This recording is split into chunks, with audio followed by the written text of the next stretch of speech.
our second question. Excuse me. Our second question was from Mark, who is part of the Skit to the End podcast, which I listen to every fortnight. It's very good. I'll put a link into that as well. If you could interview any 3 celebs, who would you choose and why? It was a tough one, this one. Do you want to go for your first one? I'll go for my first one. Would be Quentin Tarantino, because I just love his stuff. Yeah. If I had to watch a double feature every single day, and I couldn't watch anything else ever, it would be Pulp Fiction and Reservoir Dogs. All right. Okay. I could just watch them over and over and over again. Absolutely fantastic films. Absolutely brilliant. It was probably as well. You look at all these universes that have been created lately, you know, like the Marvel universe and stuff like that. Tarantino's films, specifically the first two, there's a lot of crossover characters in there. Yeah, that's true. Yeah. Which I think he's absolutely brilliant. I still don't think he's made a bad film. He may have made a couple of okay films. I mean, as good as people think Kill Bill films are, I'm not that massive fan of them. I think the good film, I can sit down and watch them, I can watch them again. But compared to the likes of Pulp Fiction, Reservoir Dogs, Django Unchained, and Glorious Bastards. What's the one with Jackie? Jackie Brown was okay. I know a lot of people didn't like that, but I thought it was good. I liked it. I'd rather watch that than Kill Bill. That's okay. But yeah, Quentin Tarantino was my first one, and I'd love to say to him, when are you going to do a superhero film? You never know. It would have been perfect to do a Deadpool film, you know. That would have been interesting. Yeah. Quentin Tarantino. There's a lot of swearing in it. Well, I think it should be rated 18 Deadpool anyway. I probably will be, I think. Imagine Quentin Tarantino doing Deadpool. Or maybe Punisher. Yeah. That'd be a good one. Yeah. Well, get it done. So send an email to get some Punisher, a new Punisher film. That'd be great. What's your first one, Tim? I think my first one was George Lucas not because I want to shout at him for making the prequels, but I just like to talk to him about his psychology of making the prequels in a very calm fashion. Because he's probably sick of talking about it by now. But I'd love to be able to, no holds barred, just conversation off the record. Just have a chat with him and just see, if someone had said that's crap to you when you wrote the script to Phantom Menace, what would you have said? Or would you have fired them? Or something like that. Because I'd love to know, because he had no people around him, didn't he? He just had all yes people and say, yes, that's great, sir. Well, he's basically in charge of everything, wasn't he? Exactly. Sometimes, in the original, that's a bad thing, isn't it? In the original, he had everyone say, you can't do this, you can't do that. Maybe they were right, maybe they're wrong, but they obviously did something right, because Star Wars is brilliant. So, what went wrong with Phantom Menace? So, I'd love to have a conversation about lots of other things about that. Things behind it. No, totally agree with you. The prequels were great. One question I would like to ask him is, why so long between films when you were directing? Why didn't you make any more films? He always said when he was going to do the prequels that he wanted to wait for the special effects to be good enough that he could do the special. No, not necessarily the prequels. Well, why was there so much time between films? Oh, right. Because he wasn't. He didn't do them back to back like Lord of the Rings. No, why didn't he just make other films? He didn't. He wasn't. Oh, I see. Right. Well, he kind of produced a lot of films, like Indiana Jones and. Yeah, he didn't direct them, though, did he? No, he didn't direct them. Probably just as well. He didn't. Well, really. I think he knows he's not the best director. I think he knows it's not a strong point, but I think he needed to realise it's really not a strong point. Well, here's a question for you then. While we're on the topic of George Lucas, do you think the new Star Wars, we'll just say franchise, whatever you want to call it, sequels, will be stronger for not having George Lucas there, weaker for not having George Lucas there? Because he's not there at all, is he? I think he is a consultant. Is he a consultant? A producer consultant. I think we've got some kind of title for him. I can't remember what it is. So, but he probably will be credited. But it's basically on a consultant level. But hasn't he? hasn't he said that, I might be wrong, I'm sure I've seen an interview by him a couple of months ago that he wasn't sure he was going to watch it. Probably not. I mean, I remember there was an interview with him asking him about key things about the original Star Wars, and he couldn't remember because he hasn't watched them for so long. So, you know, that's probably why there's a few sort of continuity errors in the prequels, because of certain things that were said in the original films that lead in, you know, that from the prequels don't really make sense. Like things that Obi-Wan Kenobi said to Luke in Star Wars that don't make sense in the prequels. I could go on forever about it, but I'm not going to go into too much detail because obviously there's loads of videos out there that talk about it and so on. Anyway, getting back to your question.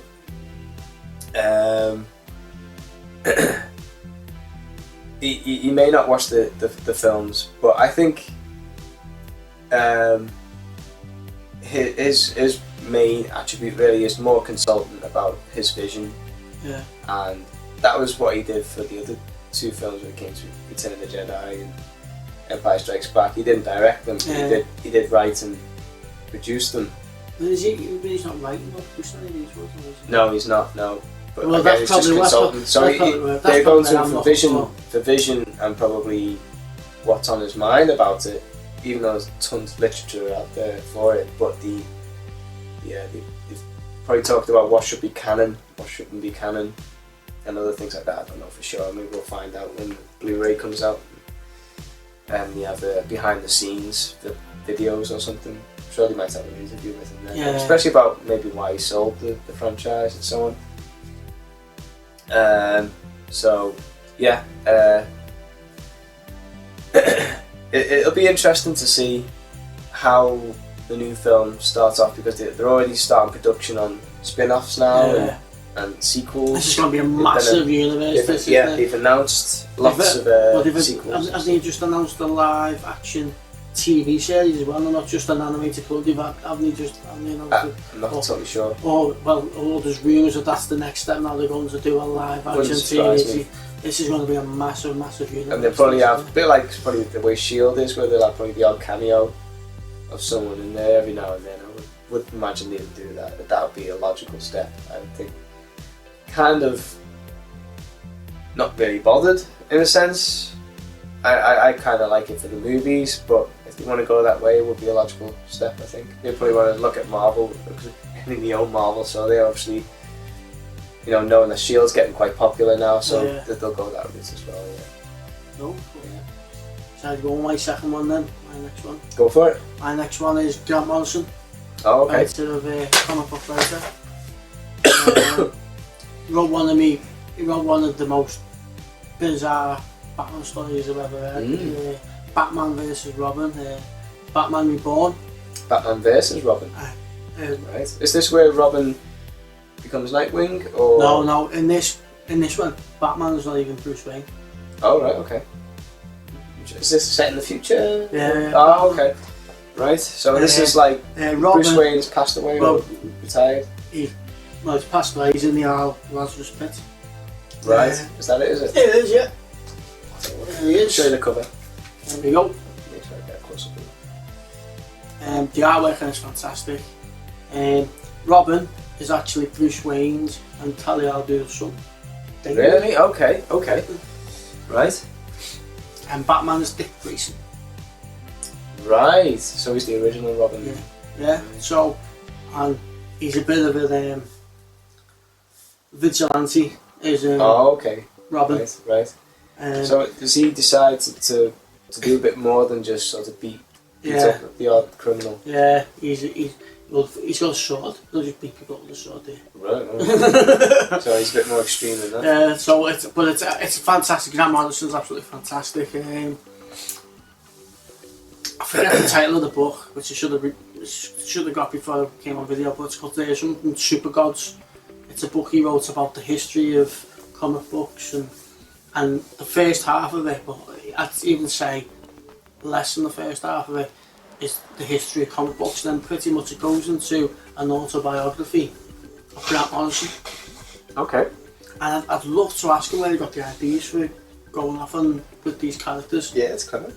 It's the direction he went was really good. I've seen a few interviews with him on documentaries about comic books and stuff like that, and he comes across as a really passionate person when it comes to comic books. He loves comic. He really loves it. There's things he doesn't like about the business now. There's things he absolutely loves about the business now. So Grant Morrison would be the other person I'd like to speak to.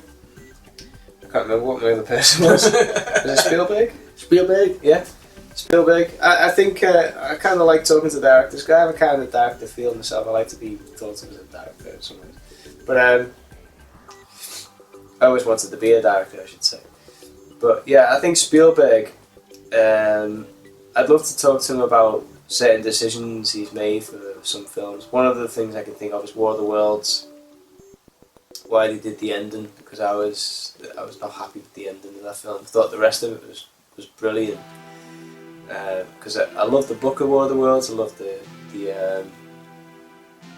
original War of the Worlds film and the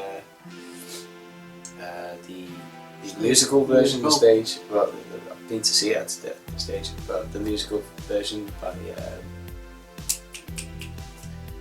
can't remember, Jeff Wayne. Who I've met.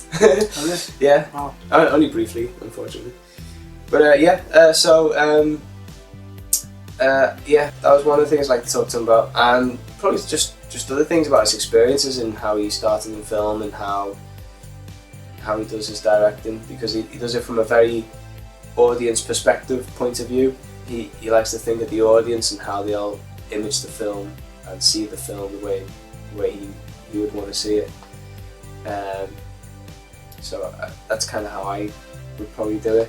So I'd love to get his ideas and tips. I'd love to know why he made Crystal Skull.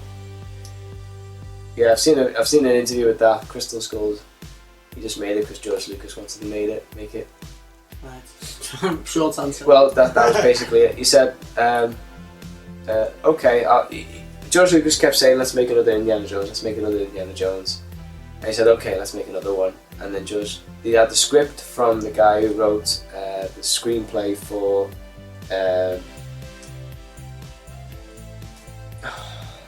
one of the best films ever, Shawshank Redemption and The Green Mile, I think it was.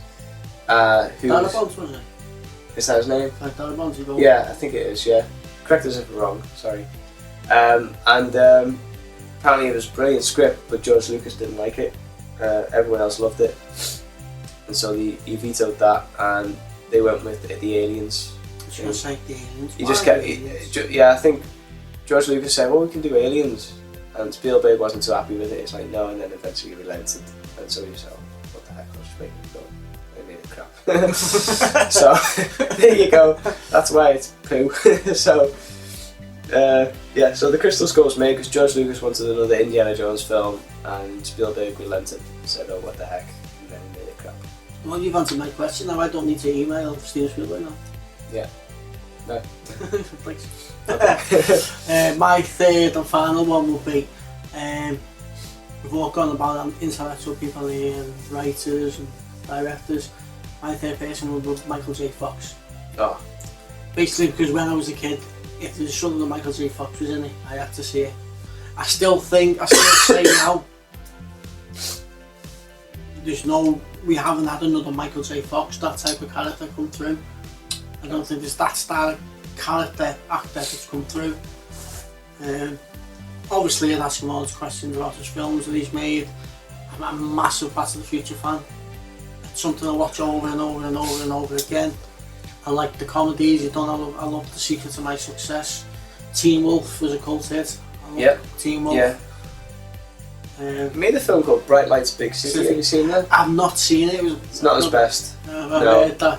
He plays a junkie. I was not allowed to watch that because I was too young. Ah, right. I originally thought it was a sequel to The Secret of My Success when I rented it. Oh, right. I actually rented it. And when I started watching it, I thought, this is nothing like The Secret of My Success, and I realised it's a totally different film, and it's just him being hooked on heroin. So there's another good film of this, Casualties of War. Oh no, I've not seen that. Oh, fantastic film. Yeah. I think it's him and Sean Penn. Yeah, I do know the film, but I've not seen it all the way through. And obviously, later on in his career, he went and done Spin City, Yeah. which I used to watch. Used to love that. The Frighteners. The Frighteners, Peter Fantastic. Jackson. Yeah. Good film. And it's just such a shame that what happened to him when he had to step out of the spotlight.